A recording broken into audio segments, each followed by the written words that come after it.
welcome back to the channel, to today's video review where I'm featuring another piece from this company, Guanqin, or translated as Crown Instruments. I think that is probably the nominal translation. This one again courtesy of GearBest.com. All links below to sources I can find, of course. So let's just get into the packaging right now for you guys. So just a cardboard slipcase, nothing more special than that, and then cardboard box with, I guess you can call it a bit of a snake skin packaging pattern here. They've gone for that type of look. Okay, a bit of sheen on the outside here, and then let's just get into here. International guarantee, probably not really functional, and a manual here. And often they do tend to give manuals that are not really directly relevant to the model in question. And I think in this case, it actually doesn't contain this specific model. But you get a feel for what's available in the Guanqin range of automatic movements here. Okay, so that's that, and then microfiber cloth that they usually provide. Not going to go into too much detail there because you've seen this iteration on various other reviews that I have done. So let's just show you this watch in detail. Okay guys, so here we have the Guanqin GJ16117M. That's the model designation that's printed on the back of this watch. I call this the Bauhaus style calendar watch, and because of the kind of styling, which really is pretty cool. I really quite like what they have gone for here. So the MSRP, or at least the sale retail price currently on GearBest and other sites that I can find, is 110 USD. I suspect it sometimes probably drops in price, and you can probably find this on a slight sale at times, and all discount codes that I can find I'll put down the bottom as well.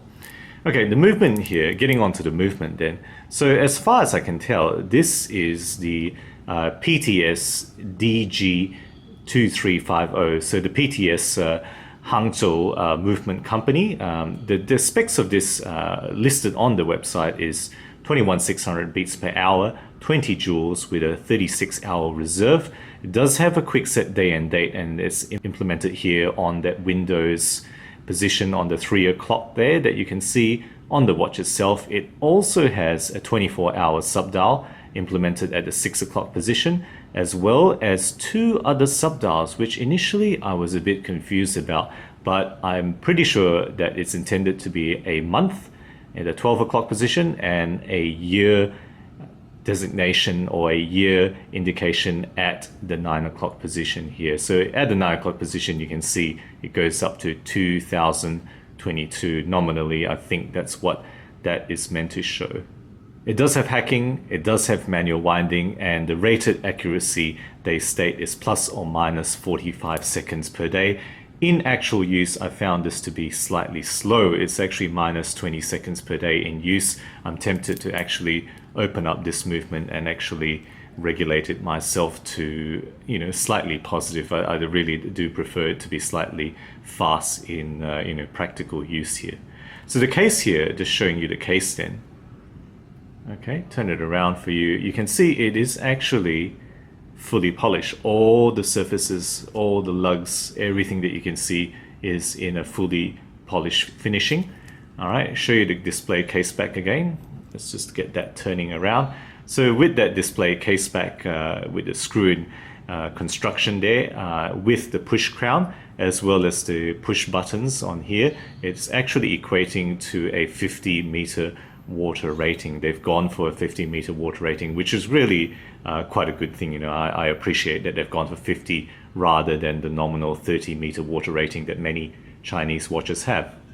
Okay, let's get on to the dial then. So just zoom in a bit and show you this dial here. So this dial is a little bit of a flat white. I call it a flat white dial. It's got a very sharp black printing on it. I guess you can call it a tech drawing style printing, very sharp angular shapes, sharp shapes, a functional design which is reminiscent of the Bauhaus school of design. That's why I'm nicknaming this the Bauhaus style. It really does remind me of Nomos and other Bauhaus style watches. Right, it does have a tachymeter scale around the outside, which makes kind of no sense in this particular watch, but they've gone for that. If you know the model, chronograph model that this might be copying, let me know, because I couldn't find a model that looks like this, but maybe there is a German watch or something that they're copying that has that tachymeter scale for a chronograph. Right, the day date windows, just take a look at that. I quite like how they've done that day date. You know, it's actually got a slight curve around the side there. So it's not just a straight cutout, it's got slight curve there. So that's quite nice that they've done that for the day date windows. It's got simple stick hands in blue steel. So hopefully you can see some of the blue steel. And that's both the hour, minute and second hand in the middle, as well as all three sub-dials, just simple blue stick hands. And there is no lume in this watch, which is kind of like a dress style, even though it's got a slightly tool appearance in the dial here. Okay, on top of that is a kind of a box dome mineral glass. That's really what that is. And because of that shape, it does give some very nice distortions around the edges there. In fact, it kind of makes that tachymeter almost impossible to read in many angles. You know, it kind of distorts it to, you know, to unreadable numbers to the side there, as you can see as I pan this around. Okay, I just want to show you the calendar function as well. So note that whilst the day and date will tick over every 24 hours, the month does not tick over every 30 days, right? It does not tick over. I've tested that, but you can adjust it with this push button, right? I'm going to 2, 3 there, and then the year will be, of course, adjusted by this button down the bottom there. Okay, you can see that ticking along. You have to push that manually.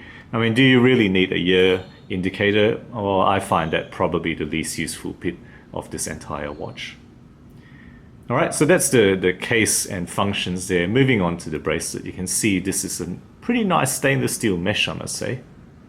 Okay, they do pretty nice stainless steel mesh, but in this case, it's got this friction class, which I gotta say is not the most pleasant thing to use. It's actually a little bit hard to use, and I've kind of nearly slipped the watch out of my hand a couple of times when trying to put this on. You've got to slip this in and then clip this in to lock that in place. So let's just put it on for the wrist shot for you guys now. And there we go, guys. There is the Guanqin Bauhaus calendar. That's my nickname for this watch, on my 17 centimeter wrist.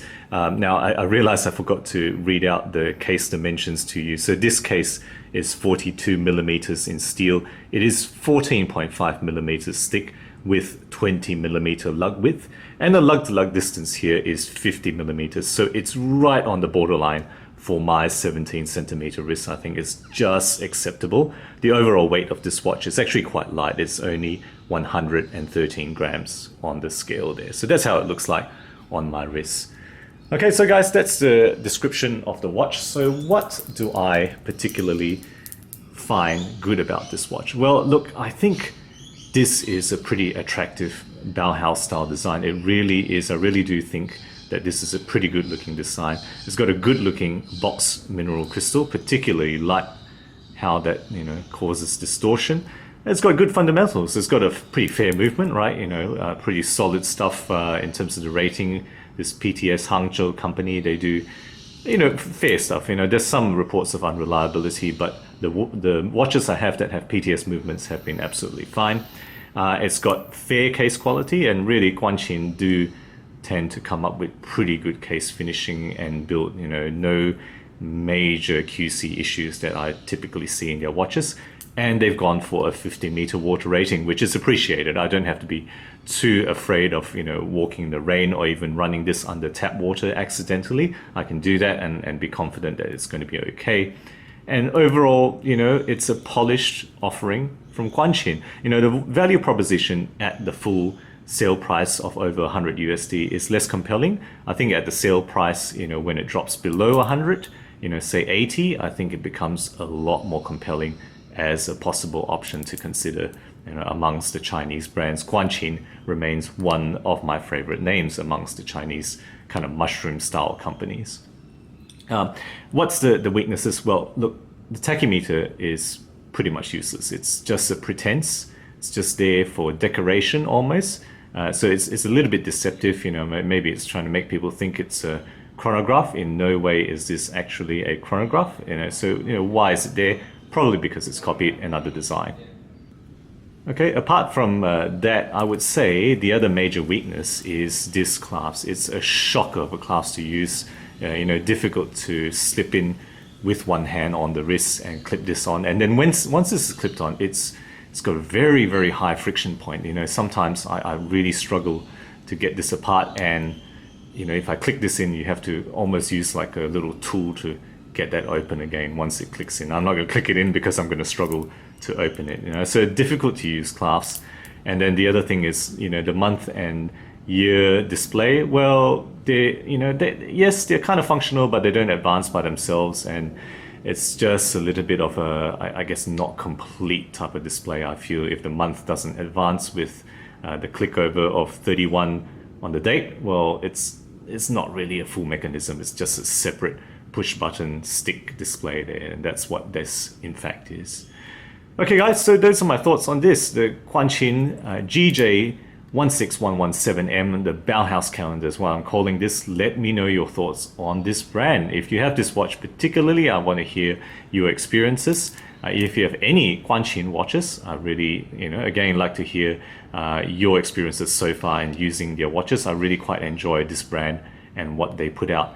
So guys, thank you again for sticking with me. If you enjoy my videos, do consider subscribing. I put out new content every week, always aiming to be objective and unbiased about all things horology. Thank you again for watching, and as always, I'll catch you guys next time.